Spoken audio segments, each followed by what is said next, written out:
Hello, my dear listeners. Today I would like to revisit the US debt situation, and I would like to continue to talk about the challenge of balancing the US budget.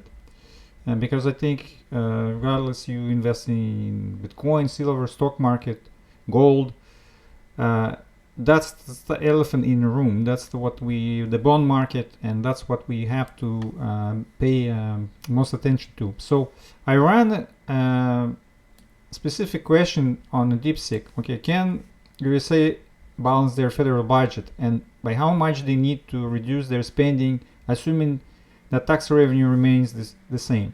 Okay. So I'm gonna share that link under the description in the video, so you can read the thought process here. And there's actually interesting references in the past. Okay, and let's analyze what the DeepSeek has to say, because I found this really interesting. So you have federal revenue, federal spending, deficit. Okay, so it's 28% of the total expenditures, the deficit, and challenging spending composition. 65% is mandatory, discretionary, it's 30%. Interest on that right now it's 10%, we know it's only going to increase. And also we could complicate the question. It's the same, because if the government try to reduce their spending, it's going to affect their revenue, because everything will unravel, and there is a cascade of defaults, cascade of consumer the layoffs, and the economy is based the contraction of the GDP based on the government spending and everything. So it's very complicated question, but let's just keep it simple now. Okay. Political and economic realities. Cutting Social Security, Medicare will face public resistance and political further. Defense. Significant reduction could impact national security priorities. Economic impact. Sudden austerity could trigger a recession, reducing tax revenue and worsening the deficit, a self-defeating cycle. Okay, so that's what exactly I'm talking about. Is it possible?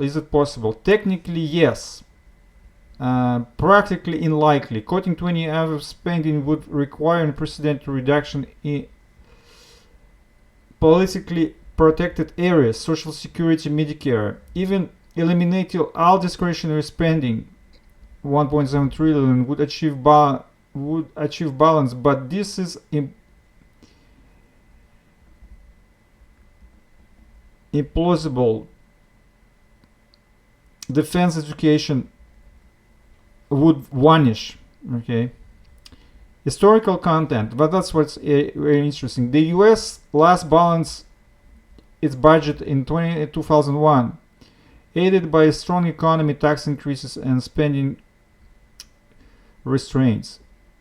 Replicating this today would require similar conditions which are absent, given aging demographic, which cannot be changed, rising entitlement costs, which cannot be changed, and polarized politics, which is also, it's only gonna get worse. All the conditions is only gonna get worse. So the context of achieving balanced budget, it's only going to get worse. They're not gonna get better. Compare, like, if I'm talking demographics,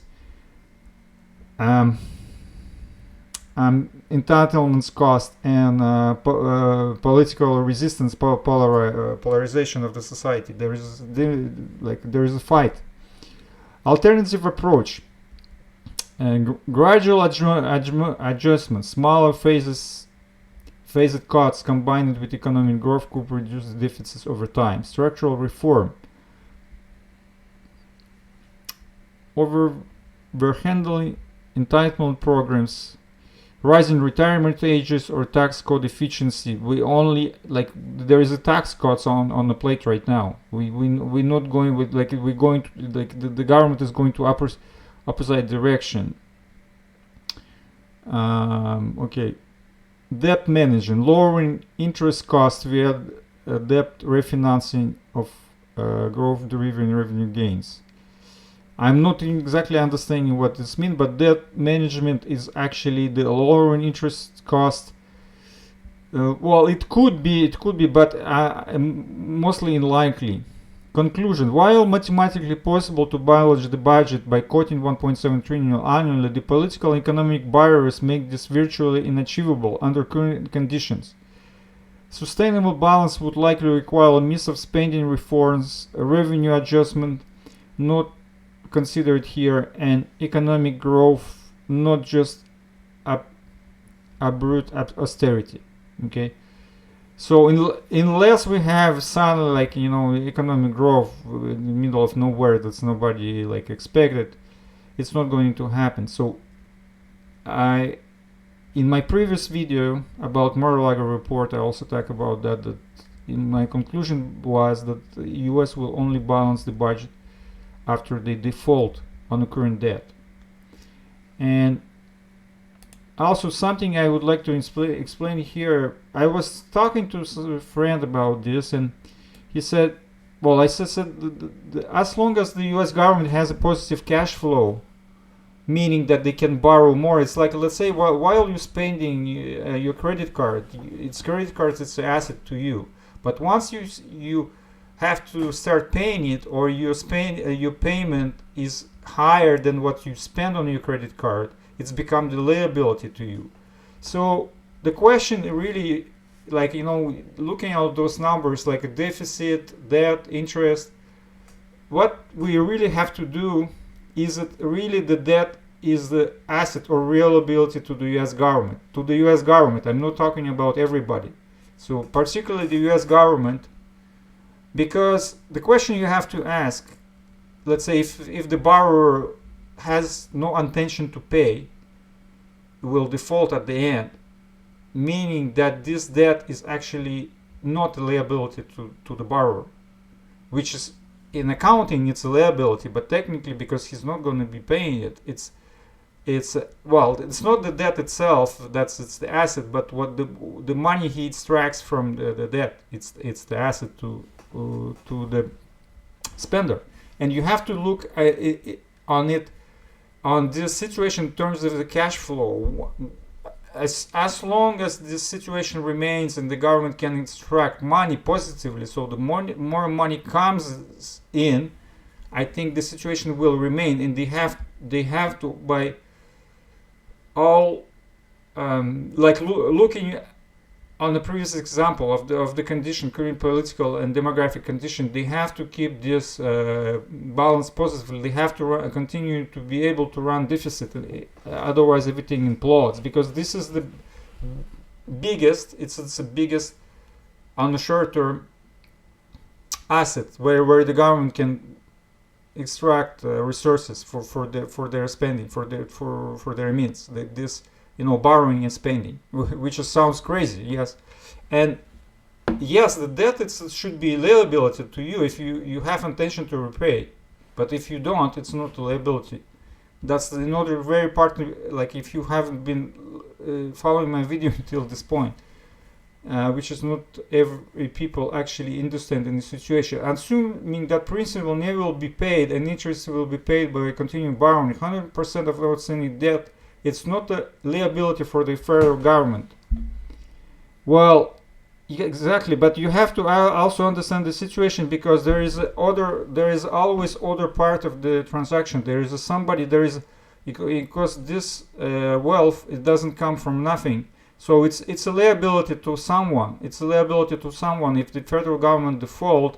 So that someone who is, like, for the purpose of this video, I will kind of maybe make a different video just to identify who is losing here. Okay, technically everybody who holds the US debt are taxed by inflation, but they are not taxed equally, because some people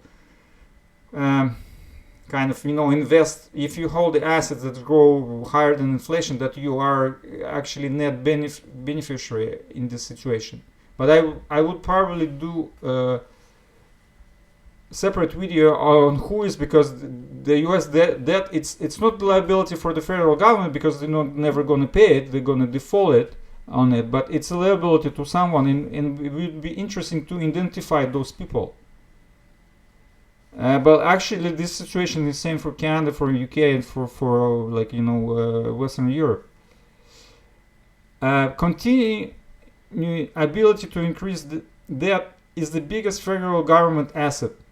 So it's the ability. It's not like the debt itself, because the debt itself, once it's there, like there's nothing you can extract. But the possibility to repeat this cycle year after year, month after month, that's the ability. What's is the asset? Okay, so this deficit should always exceed the interest payment. Yeah, eventually what could happen, that what could go wrong. So if the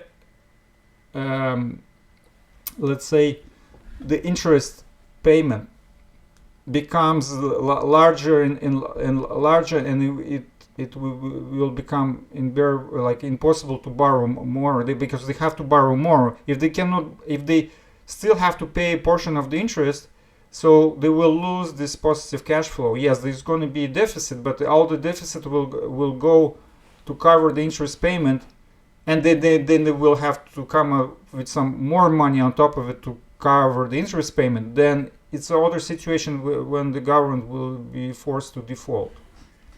So they need to keep interest payments low at all costs, and then they will do some capital control soon. I think that's another thing I think we have to really pay attention to, because I think the government controls and surprising things are coming very soon. Conclusion: in current condition, U.S. federal budget can only be balanced after total or partial debt default. So that's the point of my video. Thanks for watching, and please comment.